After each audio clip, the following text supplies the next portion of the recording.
à toutes, bonjour à tous, je m'appelle Tom Lannes, je suis directeur du programme Future of Tech et je suis aujourd'hui ici pour commencer la première capsule vidéo qui vient compléter votre formation d'anime à l'atelier Future of Tech. Juste pour recontextualiser, ces capsules vidéo, elles sont là pour vous donner aussi un complément, de mieux comprendre pourquoi, comment on a conçu le jeu, quelles questions on s'est posées, quelles questions on peut vous poser pendant les ateliers et vous permettre de pouvoir être réactif dans ces questions-là. Donc là, aujourd'hui, l'idée c'est de parler de l'intro, votre arrivée dans la classe et le fait de présenter le jeu. Peut-être avant même de commencer, un petit tips qu'on donne aussi aux animes, c'est de voir avec les enseignants pour créer des groupes dans les salles de classe qui ne soient pas forcément les groupes des copains et des copines. Derrière, c'est plus facile d'avoir la concentration en classe, donc plusieurs options ici. Soit vous demandez directement à l'enseignant de créer les groupes dans les tables, soit finalement quand les élèves rentrent dans la salle de classe, de leur donner un numéro de table et ils s'installent sur chacune des tables. Et en général, ça permet de séparer les groupes de copains et d'avoir une meilleure attention derrière. Ça c'est le premier point. Une fois que tout le monde est assis, prenez le temps d'expliquer, de vous présenter, de dire bonjour, d'expliquer votre métier aussi et de présenter l'attitude. Attention avec les définitions parfois un peu complexes des choses comme numérique, écosystème, tech. Ça ne veut pas forcément toujours dire quelque chose pour les élèves, donc prenez ce temps-là. En général, ça c'est aussi un conseil que je vous donne pour la suite de l'atelier. On peut avoir des salles de classe avec des niveaux de maturité totalement différents et donc prenez le temps d'essayer de les sonder, de savoir à quel point ils connaissent le numérique et ses enjeux. Donc posez des questions, ça vous aidera à mettre le curseur au bon endroit et d'adapter aussi pour avoir une animation qui sera plus efficace derrière.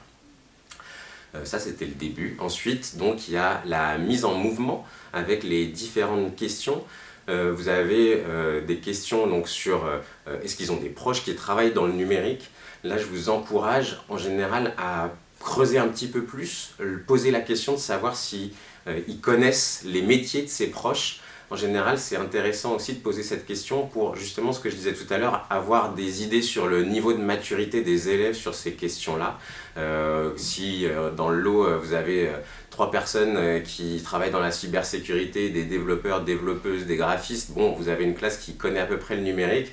Si vous avez 2 informaticiens et un tonton qui travaille devant un ordinateur, a priori, vous pourrez reprendre les choses depuis le début. Donc ça, c'est quelque chose qui est important.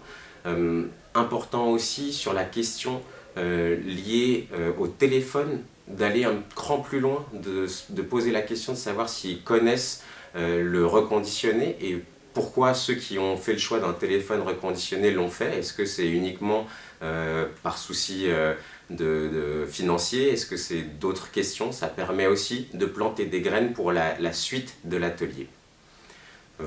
Voilà à peu près. Je pense qu'avant de commencer et que vous ramenez donc tous les élèves à leur siège, l'idée c'est de prendre le temps de leur rappeler ce qu'ils vont avoir comme atelier, de rappeler que c'est un jeu. Ça c'est aussi très important de dire que vous n'êtes pas là pour donner un cours mais pour passer du bon temps avec eux aussi. Donc prenez ce temps-là, prenez le temps d'expliquer ça, prenez le temps d'expliquer les règles, c'est-à-dire que c'est un atelier qui va durer 1h30, en tout cas au niveau du jeu de cartes, qui a un fil rouge. Ça c'est aussi important de rappeler ce fil rouge. Le fil rouge, pour rappel, c'est on va construire une application mobile avec un impact positif et qui a 7 mini-jeux. Et pour chacun des mini-jeux, là aussi je vous encourage à rappeler le fait qu'il y a des enchaînements d'idées qui se répètent, c'est-à-dire un mini-jeu, une carte anecdote, une carte débat, et pour chaque mini-jeu, l'occasion pour chacune des équipes de gagner un badge. Et donc l'équipe gagnante de la journée est celle qui a gagné le plus de badges à la fin de l'atelier. Donc voilà, je pense que c'est important de redonner ça aussi, en plus bien sûr des règles que vous connaissez, que vous avez apprises, que vous allez apprendre dans la formation sur le fait de prendre la parole, de la demander, de demander le silence et de faire en sorte que ça soit connu, su et que ça soit respecté pour la suite de l'atelier. Merci.